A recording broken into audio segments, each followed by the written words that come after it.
She betrayed everything I had, and everything she had, just drove off. I'm the guy who fixes your Wi-Fi and gets cheated on by his wife's Fitbit. Tom Kessler, 39 years old and apparently dumber than a box of rocks when it comes to reading the signs. But I'm getting ahead of myself. It started 3 months ago when Julia's brother-in-law moved in. Dwayne Harper, 29, unemployed, and sporting the kind of confidence that only comes from never having to pay your own bills. He claimed he was between opportunities, which is millennial speak for, I got fired for acting like a complete fool. It's just temporary, Julia said, standing in our kitchen with that fake smile she'd perfected during her HR director training.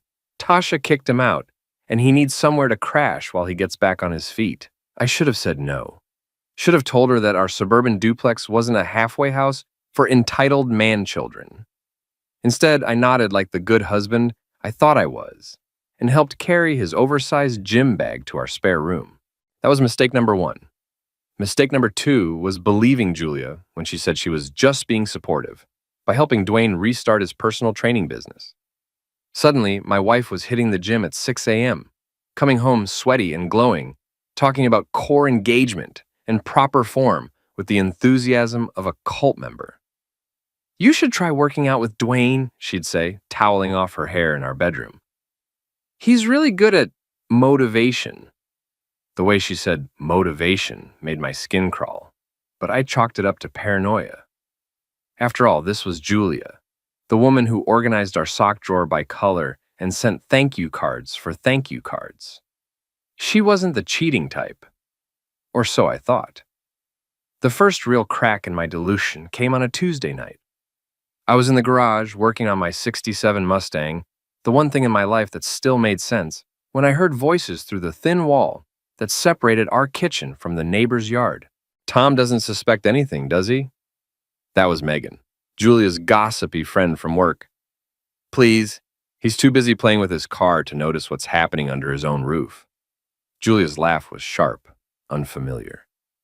Besides, it's not like we're doing anything wrong, just exploring new possibilities. In the steam room at the gym, among other places. I dropped my wrench. It clattered against the concrete floor like a sharp crack, but they were too busy giggling to notice. Through the window, I watched my wife of 12 years high-five her friend like they were teenagers planning to toilet paper the principal's house. That night, I lay in bed staring at the ceiling while Julia slept peacefully beside me, her phone charging on the nightstand. The screen lit up every few minutes with notifications, Instagram, Facebook, and something called Fit Connect that I'd never heard of. When her breathing settled into the deep rhythm of sleep, I carefully picked up her phone. No password. Another sign of her confidence in my stupidity. The Fit Connect app opened to a stream of messages between Julia and D. Harper Fitness. The most recent exchange made my stomach turn. D. Harper Fitness. Can't wait for tomorrow's private session. Julia. Same here. Tom will be at work until 6, so we'll have plenty of time to work on my flexibility. D. Harper Fitness. I've got some new positions I want to try with you. Julia. I'm always open to new experiences. I set the phone down with shaking hands. Not jealous, just disappointed. Like when McDonald's runs out of fries, except the fries were my marriage, and McDonald's was my own house. The next morning, Julia was all sunshine and coffee, chattering about her day, while buttering toast like she hadn't been sending intimate messages to her brother-in-law 12 hours earlier. I've got that late workout session today, she said, not meeting my eyes. Probably won't be home until 8 or 9. With Dwayne? Of course with Dwayne. He's my trainer. She paused, studying my face.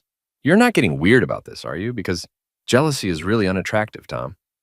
I wanted to laugh, or scream. Instead, I sipped my coffee and shrugged. Not jealous, just curious about these late-night workout sessions. Seems like unusual hours for a gym. It's a boutique place, very exclusive. You wouldn't understand. She was right about that last part. I didn't understand how my wife had turned into a lying stranger, or how I'd become the punchline in my own life story. After she left for work, I called my buddy Ray. He's been tending bar at Murphy's Pub for 15 years, which makes him an expert in human nature and bad decisions. You need receipts, not suspicions, he said after I explained the situation. Gut feelings don't hold up in divorce court.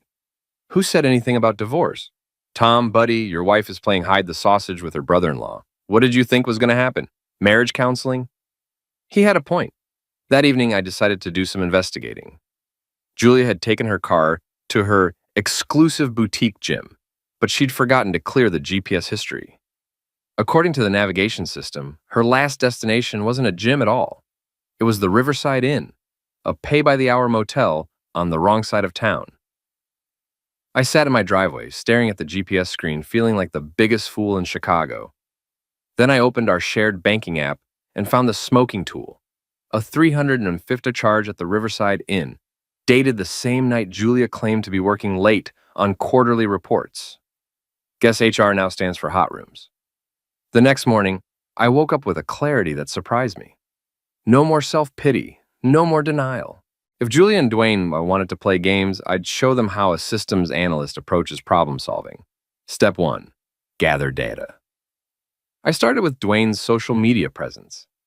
The guy was a walking advertisement for narcissism, posting shirtless gym selfies with captions like, "Grinding never stops," and "Your only competition is who you were yesterday." His Instagram stories were a goldmine of information: workout locations, daily schedules, even the coffee shop where he spent his afternoons networking. Ray met me at Murphy's that evening to discuss strategy.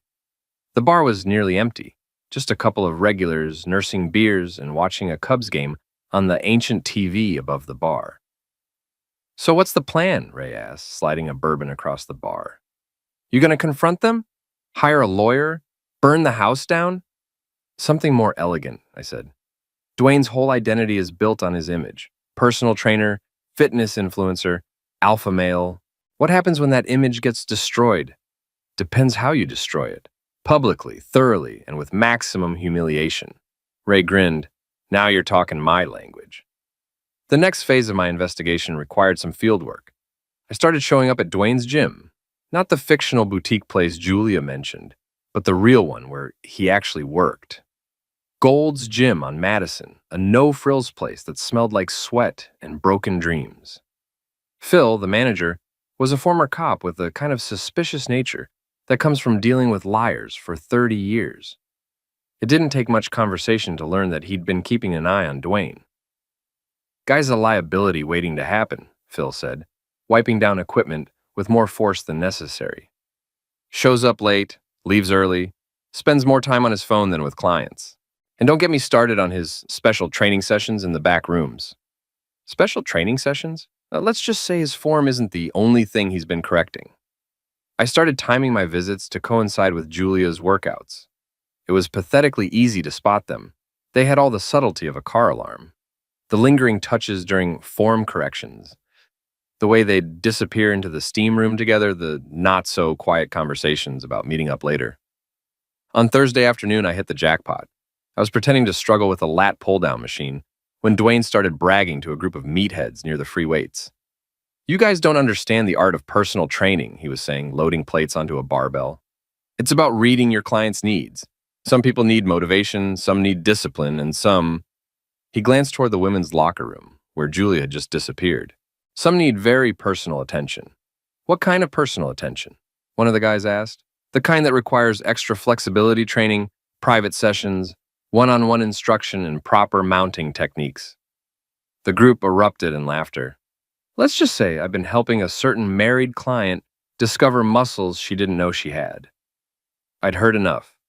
As Dwayne moved to the bench press, I walked over and offered to spot him. He was so busy basking in his buddy's admiration that he didn't recognize me. "Thanks, man," he said, lying back on the bench. "I'm going for a personal record today." "I bet you are." He pressed the bar up, muscles straining. On his third rep, I let the bar slip just slightly in my grip. Not enough to hurt him, but enough to make him panic and drop the weight with a crash that echoed through the entire gym. Every head turned as Dwayne lay there, red-faced and sputtering. "Sorry," I said loudly. "Guess I'm not as experienced with handling other people's loads as some guys." The meatheads snickered.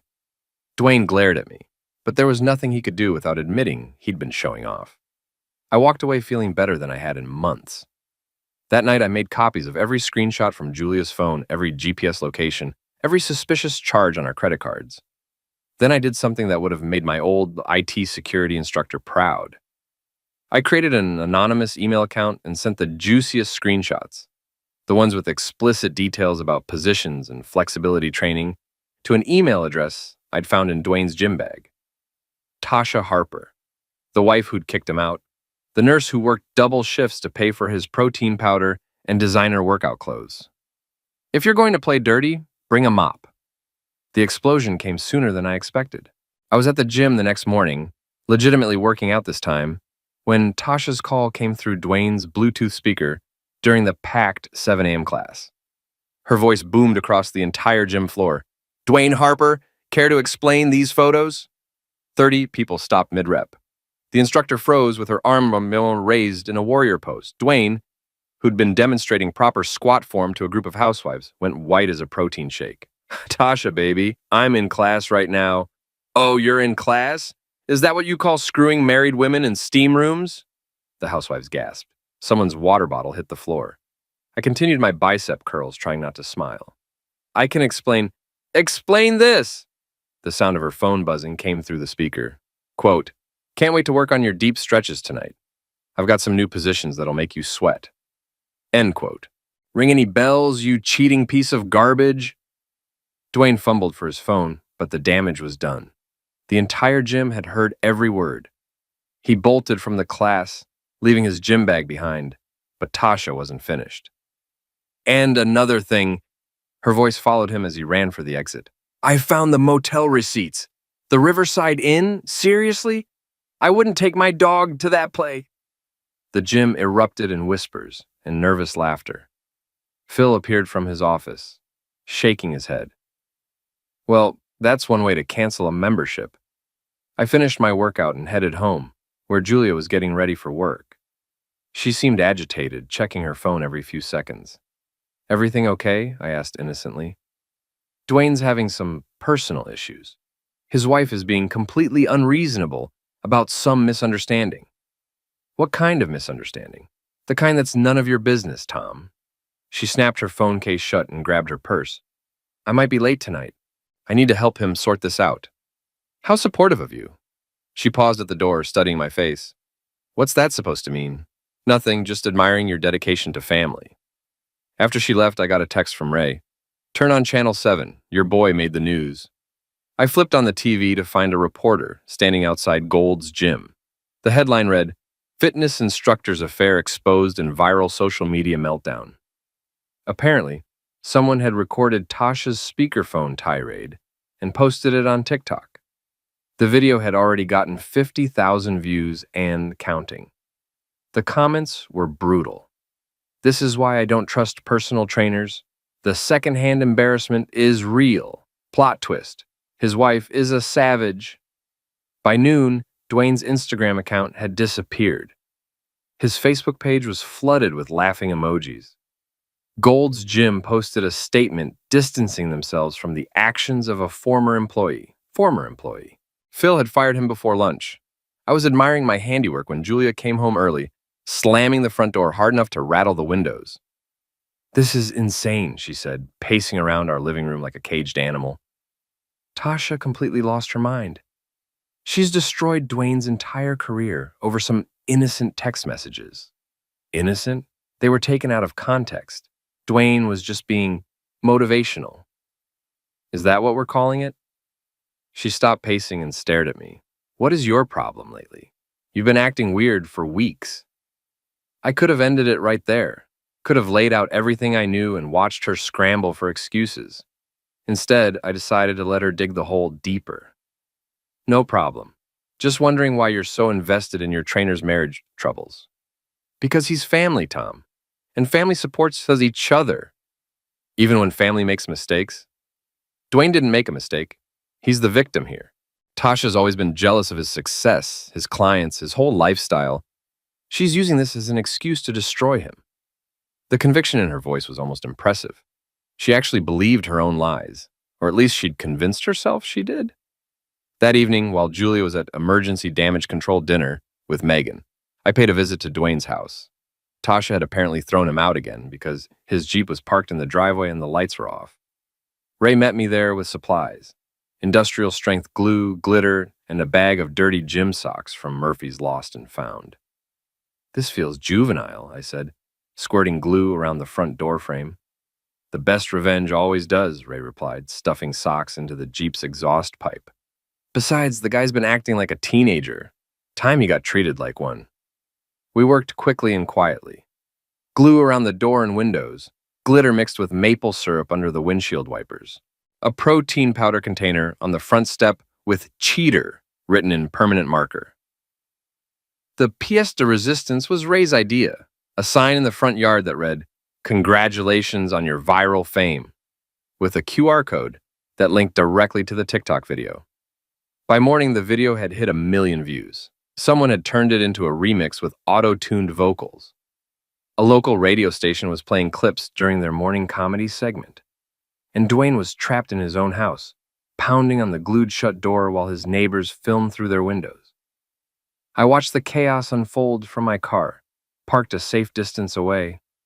This wasn't a marriage anymore. It was a team sport, and Julia had just traded jerseys. Time to show her what happened to players who switched sides.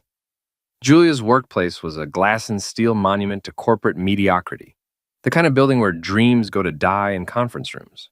I'd been there exactly 3 times in 12 years of marriage, 2 Christmas parties and 1 bring your spouse to work day that Julia had reluctantly agreed to. But I knew the layout, and more importantly, I knew Julia's boss. Sandra Martinez was a no-nonsense woman who'd clawed her way up from receptionist to VP of Human Resources through sheer competence and an intolerance for workplace drama. She'd made it clear at both Christmas parties that she ran a tight ship and expected her employees to maintain professional standards, which made my next move almost too easy. I walked into the building at lunchtime, wearing my best suit and carrying a manila envelope marked "Lost and Found." The receptionist barely looked up as I approached her desk. "Hi, I think someone from HR dropped this in our parking garage," I said, placing the envelope on her desk. "Found it by the elevators.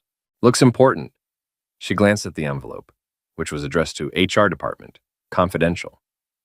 Inside were printed copies of Julia and Dwayne's steamiest text exchanges, along with the motel receipts and a note. "Thought you should know what your employees are doing on company time. I'll make sure it gets to the right person," the receptionist said. I thanked her and left, knowing that the right person would be Sandra Martinez. And Sandra Martinez didn't tolerate employees who made the company look bad. 2 hours later, Julia called me, sobbing. "Tom, something terrible happened. Someone sent fake screenshots to my boss. Completely fabricated messages between me and Dwayne. Sandra called me into her office and what? She's putting me on administrative leave, pending an investigation. She says I violated company policy about relationships with vendors." Vendors? Dwayne was technically contracted through our employee wellness program. Sandra says even if the messages are fake, the appearance of impropriety is enough to warrant disciplinary action. I made sympathetic noises while mentally calculating how much Julia's salary contributed to our household income. 60%. This was going to hurt her a lot more than it hurt me. "I'm sure it'll work out," I said. Truth has a way of coming to light. That evening, Julia was too distraught to go to her usual workout session. Instead, she sat on our couch, frantically texting and making phone calls. I caught fragments of conversation. Completely innocent relationship. When someone's trying to sabotage me, need to find out who did this. While she spiraled, I drove over to Dwayne's neighborhood.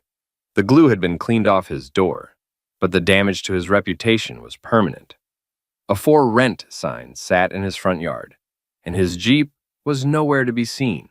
I found him at a 24-hour laundromat 3 blocks away, washing clothes and looking like he'd aged 10 years in a week. His Instagram-perfect hair was greasy, his designer workout clothes replaced with a stained t-shirt and sweatpants. He looked up when I walked in, and recognition dawned slowly. "You," he said. "You're Julia's husband." "Tom Kessler. We haven't been properly introduced." He stood up, trying to reclaim some of his lost swagger. "Look, man, whatever Julia told you..." She didn't tell me anything. She didn't have to. I pulled out my phone and showed him a screenshot of his own Instagram story from the previous week. The one where he'd posted a video of himself and Julia working out together, her wedding ring clearly visible, as she did stretches that belonged in a different kind of video. "You posted this yourself," I said, along with about 50 other pieces of evidence. "Did you really think no one would notice?" His face went through several expressions: confusion, anger, fear, and finally resignation. "What do you want?" he asked. "Nothing. You've already given me everything I need." I left him there, surrounded by the smell of industrial detergent and broken dreams. On the drive home, I stopped at Murphy's to update Ray on the situation. "So the wife's suspended and the boyfriend's homeless," Ray said, polishing a glass. "What's next?" "The grand finale. But first, I need to deal with our mutual friends." The mutual friends were couples Julia and I had socialized with for years. People who'd been to our barbecues, our anniversary parties, our housewarming when we bought the duplex.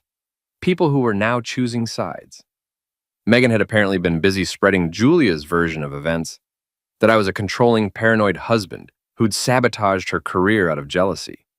That Dwayne was an innocent victim of a vindictive ex-wife. That Julia was considering leaving me for my emotional misuse. The story was gaining traction in our social circle. I could see it in the way people looked at me at the grocery store, the way conversations stopped when I walked into rooms, the way our neighbor Mrs. Patterson had started giving me the stink eye when I got my mail. Time to set the record straight. I called a meeting at Murphy's, neutral territory where Ray could serve as witness. I invited everyone, the Hendersons from next door, the Johnsons from Julia's book club, Mike and Carol from our bowling league, even Julia's sister Beth and her husband. "I know there are rumors going around," I started once everyone had settled into the back room with their drinks. "So I thought you should hear the truth from me." I laid it all out: the text messages, the motel receipts, the GPS evidence, the timeline of lies. I showed them screenshots, bank statements, even the video of Dwayne's public humiliation at the gym. The room was dead silent when I finished. Finally, Beth spoke up. "Tom, I had no idea. Julia said you were having a midlife crisis, that you were imagining things. The only thing I imagined was that my wife wouldn't screw her brother-in-law in a pay-by-the-hour motel." Mrs. Henderson, a 70-year-old retired teacher who'd always treated Julia like a daughter, looked like she'd swallowed something sour. "That poor girl Tasha, working all those hours while her husband was cheating on her with my wife," I finished. "Yeah, it's been a real team-building exercise." Mike from the bowling league shook his head. "Julia always seemed so together, professional." Apparently, her professionalism extends to areas I wasn't aware of. The meeting broke up with awkward handshakes and promises to stay in touch, but I could see the shift in their faces. The doubt had been replaced with disgust, and the disgust was directed at Julia, not me. When I got home, Julia was waiting in the kitchen, arms crossed, face flushed with anger. "I know what you did," she said. "Megan told me about your little presentation at the bar. How dare you air our private business to the entire neighborhood?" "Private business? You mean like the private business you've been conducting at the Riverside Inn?" She flinched like I'd slapped her. It's not what you think." "Then explain it to me. Explain the text messages. Explain the motel charges. Explain why your workout sessions always happen when I'm not home." For a moment, I thought that she might actually tell the truth. Her mouth opened, closed, opened again. Then her face hardened. "I don't owe you any explanations. You can't trust your own wife. That says more about you than it does about me." "You're right," I said. "It says I married someone I didn't really know." She stormed out, slamming the bedroom door behind her. I heard her on the phone a few minutes later, voice muffled but clearly agitated, probably calling Dwayne or Megan or whoever was still willing to listen to her version of reality. It didn't matter. Tomorrow was Saturday, and I had one final surprise planned. Something that would end this charade once and for all, in front of everyone who mattered. The last laugh was going to be mine. Saturday morning arrived with the kind of crisp autumn air that makes everything seem possible. I was up early, setting the stage for what I'd started thinking of as the reckoning. Julia was still asleep, or pretending to be, when I began moving my classic car parts from the garage to the driveway. The '67 Mustang had been my father's car, then mine. Every bolt, every piece of chrome, every drop of oil in that engine represented hours of work, memories of better times, and the kind of honest craftsmanship that seemed to be disappearing from the world. It also represented the one thing Julia had always resented about me: my refusal to sell it and use the money for practical home improvements.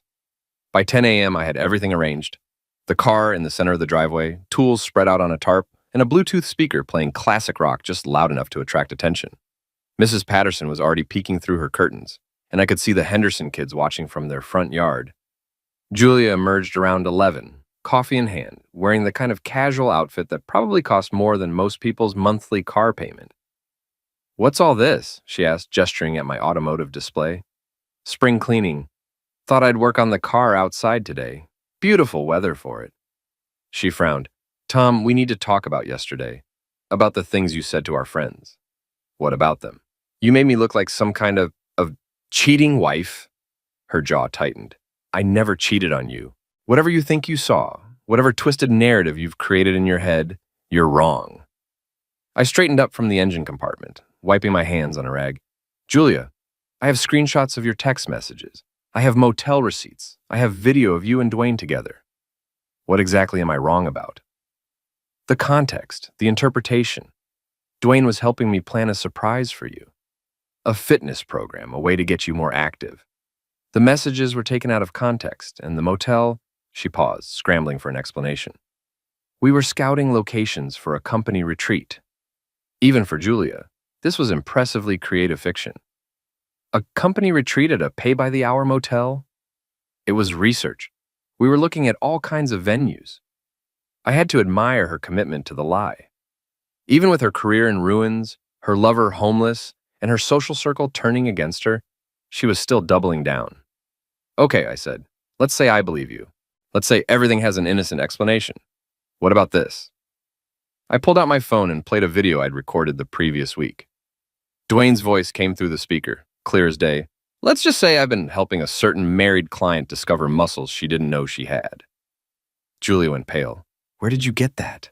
"Gold's Gym. He was bragging to his buddies about his special training sessions with married women." Very motivational. For the first time since this whole mess started, Julia looked genuinely shaken. The confident mask slipped, revealing something desperate underneath. "Tom, please, we can work this out. Marriage counseling, therapy, whatever you want. But don't throw away 12 years over a mistake." "A mistake? Julia, you've been screwing your brother-in-law for months. You lied to me, to your boss, to our friends. You destroyed another woman's marriage and ruined your own career.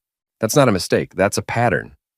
Neighbors were starting to emerge from their houses, drawn by the raised voices. Mrs. Patterson had abandoned all pretense and was openly watching from her front porch. The Hendersons were in their driveway, pretending to check their mail while obviously listening. Perfect. An audience for the finale. "You want to know the really sad part?" I continued, my voice carrying across the quiet suburban street. "You could have just asked for a divorce. Could have been honest about being unhappy, about wanting something different. Instead, you chose to humiliate both of us. I never meant for it to go this far, but it did go this far. And now everyone knows. Your boss knows. Your coworkers know. Our friends know. The entire internet knows. Thanks to Dwayne's viral meltdown." Julia looked around, suddenly aware of our growing audience. "Can we please discuss this inside?" "Why, embarrassed? Worried about what the neighbors might think?" Before she could answer, a familiar Jeep turned onto our street. Dwayne, apparently deciding that discretion was no longer necessary, pulled into our driveway behind my Mustang. He got out of the car looking like a man with nothing left to lose. His designer workout clothes were wrinkled, his perfect hair disheveled, his usual cocky swagger replaced with desperate determination. "Julia, baby, we need to talk," he called out, completely ignoring me and the growing crowd of neighbors. "Dwayne, not here," Julia hissed. "Not now. When then? You won't answer my calls? Tasha's filed for divorce, and I'm living in my car. We need to figure this out." I stepped back and crossed my arms, enjoying the show. This was better than anything I could have planned. "There's nothing to figure out," Julia said, her voice shrill with panic. "We talked about this. It's over." "Over?" Dwayne's voice cracked. "After everything we've been through? After all the plans we made?" The neighbors were no longer pretending not to watch. Mrs. Patterson had actually brought out a lawn chair. The Henderson kids were recording on their phones. "What plans?" I asked conversationally. Dwayne turned to me, and for a moment I thought he might actually throw a punch. Instead, he laughed. A bitter, broken sound. "You really don't know, do you? She was going to leave you. We were going to start over together, maybe move to California, open a fitness studio. She said you were boring, that you cared more about this piece of junk car than you did about her. Julia made a strangled noise. Dwayne, shut up. Why? What's the point of protecting him now? He already knows about us. Everyone knows about us. He gestured wildly at the assembled neighbors. Might as well tell the whole truth. The truth, I said. By all means, let's hear it. Dwayne was on a roll now, months of frustration and humiliation pouring out in a toxic stream. She said you were a loser. Said you'd probably never even notice she was gone because you spent all your time in the garage. Said the only reason she married you was because you were safe and predictable. Each word hit like a physical blow, but I kept my expression neutral. Around us, the crowd was growing. Even the mailman had stopped to watch. That's enough, Julia said, but her voice lacked conviction. No, it's not enough, Dwayne continued. I lost everything for you, my wife, my job, my reputation, and now you want to pretend it never happened? I never asked you to. You asked me to leave Tasha. You said we had a future together. I said a lot of things, Julia exploded. But that was before you got us caught. Before you ruined everything with your stupid bragging and your public meltdowns. The street fell silent, except for the distant sound of someone's lawnmower. Julia seemed to realize what she'd just admitted, her hand flying to her mouth. I looked around at our neighbors, people who'd known us for years, who'd attended our barbecues and borrowed our tools and helped us move furniture. Their faces showed a mixture of shock, disgust, and something that might have been pity. For me, not for Julia. Well, I said finally, I guess that settles the question of whether this was all a misunderstanding. Julia started crying, big, dramatic sobs that might have worked on me 6 months ago. Now they just sounded like noise. Tom, please, I'm sorry. I made a terrible mistake, but we can fix this. We can't fix anything, Julia. You broke the rules, you broke the trust, and now you're broke. I gestured toward the house. I've already talked to a lawyer. The divorce papers will be filed Monday morning. You've got 2 weeks to find somewhere else to live. You can't do this. It's my house, too. Actually, it's not. The deed is in my name, remember? You insisted on that for tax purposes. I smiled for the first time in months. Funny how these practical decisions come back to bite you. Dwayne stepped forward. You can't just throw her out. She's got rights. She's got the right to find her own place. Preferably with you, since you two have so many plans together. The crowd was starting to disperse, the show clearly over. Mrs. Patterson folded up her lawn chair with obvious disappointment. The Henderson kids were already uploading their videos to social media. Julia made one last desperate play. What about our friends, our family? Everyone's going to know the truth. That's the thing about being underestimated, Julia. People never see the knockout punch coming. I turned back to my car, dismissing them both. Behind me, I heard Julia's sobs turn to angry muttering, then the sound of car doors slamming and engines starting. When I looked up from the engine compartment, they were gone. The street was quiet again, back to its normal Saturday afternoon peace. Ray showed up an hour later with a 6-pack of beer and a grin that could have lit up Wrigley Field. So, he said, popping open a bottle. How's it feel to get the last laugh? I looked at my house, really my house now, then at my car, then at the street where I'd just publicly ended my marriage in front of half the neighborhood. Like I finally fixed something that was broken beyond repair. That's the thing about being underestimated. You always get the last laugh.